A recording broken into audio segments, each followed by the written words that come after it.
இப்பொழுது சுழலப் போகிறது ஒரு சூறாவளி.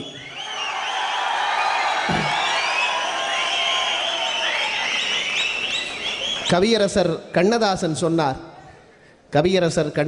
சொன்னார், இறைவா, என் நினைப்பையும் நிலையையும் சமமாக வைத்திருக்கும் ஒரு மனதை எனக்கு கொடு.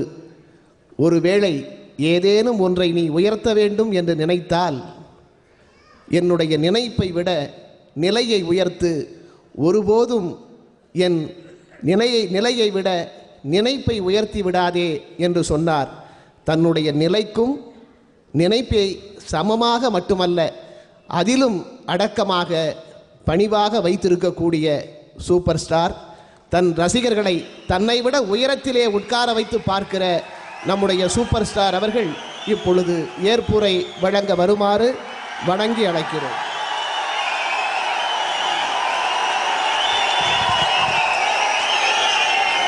இந்த விழாவிற்கு தலைமை தாங்கியிருக்கும் தென்னிந்திய அரசியல் மூத்த தலைவர் மாண்புமிகு முதலமைச்சர் டாக்டர் கலைஞர் அவர்களே, ஏவிஎம் சரவணன் சார் அவர்களே, சங்கர் சார் அவர்களே, வாலி அவர்களே, வைரமுத்து சார் அவர்களே, சால்மன் பாப்பையா அவர்களே, மேடையில் அமர்ந்திருக்கும் நடிகர்களே, கலைநுட்ப கலைஞர்களே, இந்த விழாவிற்கு ஒருக்கி தந்திருக்கும் அமைச்சர் பெருமக்களே, பெரியவர்களே, தாய்மார்களே, நண்பர்களே, பத்திரிகை நண்பர்களே, என்னை வாழ வைத்த தெய்வங்களான தமிழ் மக்கள்,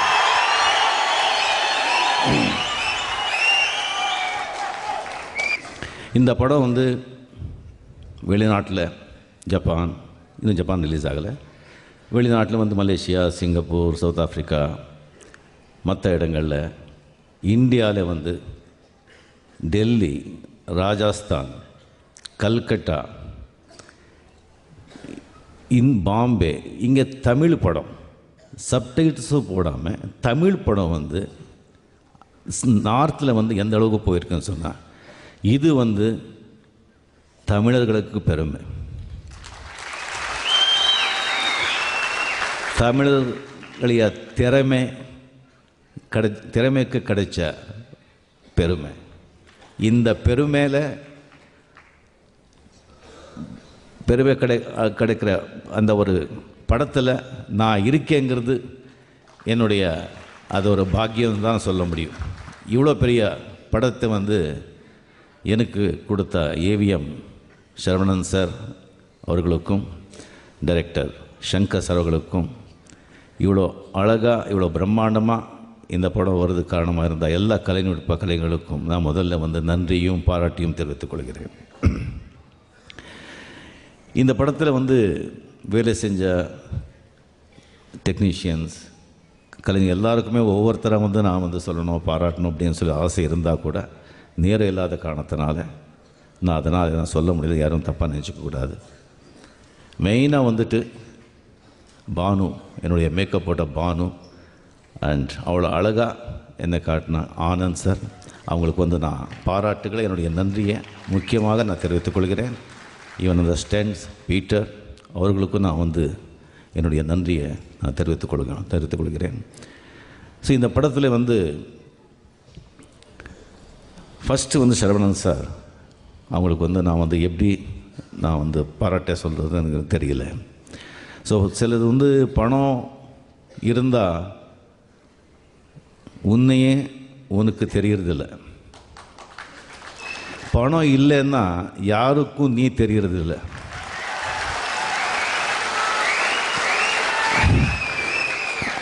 அவ்வளோ பணம் இருந்தால் கூட அந்த பணம் தலைக்கு போகாமல் தொழில் தான் முக்கியம் சொல்லி இவ்வளோ கஷ்டப்பட்டு அவங்க கஷ்டப்பட வேண்டிய அவசியம் இல்லை. அவர் கூட அத்தனை தொழிலாளிங்க இருக்காங்க, அவங்கள காப்பாற்றி அப்பா ஸ்தாபித்த அந்த ஒரு நிறுவனம் அதை காப்பாற்றிக்கிட்டு போகணும். இல்லைன்னா அப்படின்னு சொல்லி அவங்க படுற சிரமம் கஷ்டம் இருக்கு. Hats off. அதனால்தான் அவர் இன்னும் அவ்வளோ ஒரு புகழோடு இருக்காங்க. அவருக்கு கிடைச்சிருக்கிற மிகப்பெரிய சொத்து அப்படின்னு சொன்னால் அவருடைய மகன் குஹன். மிகப்பெரிய விஷயம். அவ்வளோ பெரிய பணக்கார குடும்பத்தில் பிறந்து அவ்வளோ பெரிய ஒரு ஒரு ஸ்தானத்தில் இருந்து கூட அவர் கஷ்டப்படுறது, அப்பாவுக்கு ப்ராப்ளம் ஆகக்கூடாது, அப்பாவுக்கு டென்ஷன் ஆகக்கூடாது, அவருக்கு எந்த ஒரு வேதனையும் உண்டாகக்கூடாது, அப்பாவுக்கு இது தெரியக்கூடாது, இது தெரிஞ்சால் அவர் மனசு கஷ்டப்படும் சொல்லி எல்லாத்தையும் அவர் எடுத்துக்கிட்டு கஷ்டப்பட்டதை பார்த்து நிஜமாக ஹேட்ஸ் ஆஃப் காட். நீங்களும் உங்கள் தாத்தா மாதிரி ஆகணும்.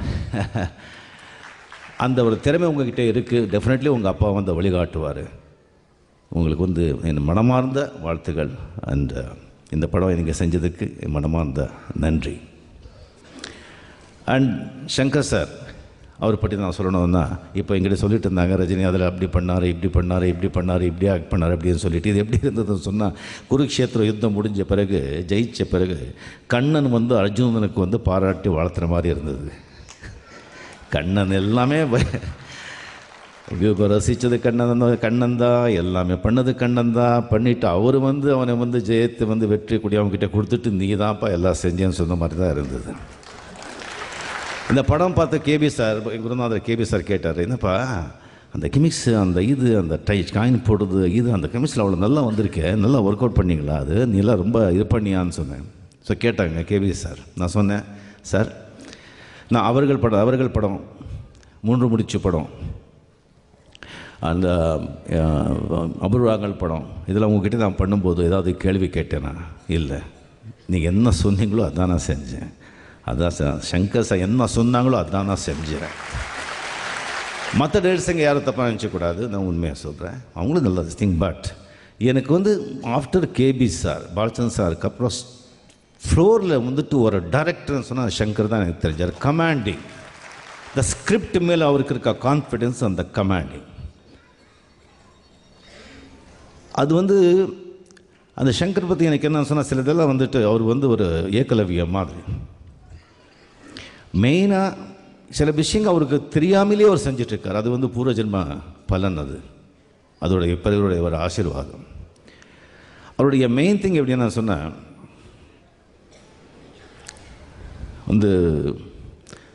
ஐ திங்க் நிறைய டைம் எடுத்துக்கலன்னு நினைக்கிறேன். சாங்கிய யோகா கபிலமுனி எழுதியிருக்கார். சாங்கிய யோகா சொல்லி கபிலமுனி எழுதினது 700 years பிஃபோர் கிரைஸ்ட். அந்த சாங்கிய யோகா நான் ஃபாலோ பண்ணுறது கபிலமுனி. அதில் என்ன சொல்கிறாங்கன்னா, ஆசைப்படுறதை அடையிறதுக்கு வியூகம் பண்ணு, நல்ல விஷயத்தை நல்லா சேகரிச்சுக்கோ. நீ விஷயத்தை சங்கிரகிச்ச விஷயத்தை கரெக்டாக செயல்பாட்டில் விடு. அப்படி செய்யும்போது அந்த பலன் வருது. அந்த பலனை முதல்ல நீ அனுபவிச்சு, மழை காலம் வருது இல்லையா, அதுக்காக கொஞ்சம் நீ வச்சுக்கோ, மிச்சத்தை கொடுத்துடு.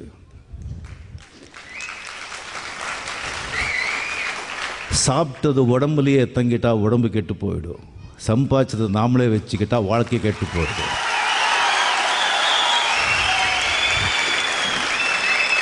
ஸோ அதுலேயும் கபிலமுனி சொல்கிறார், ஓகே இப்படி பண்ணிடுமா, எஸ், பட் அதுக்கு ஒரு இது இருக்குது. சரி, நீ ஆசைப்படுற, அந்த ஆசைப்படுறதுக்கு நீ தகுதி இருக்கா? அந்த ஆசைப்படுறத அடையிறதுக்கு நீங்கள் தகுதி இருக்கா? அது உன்னால் அடைய முடியுமா?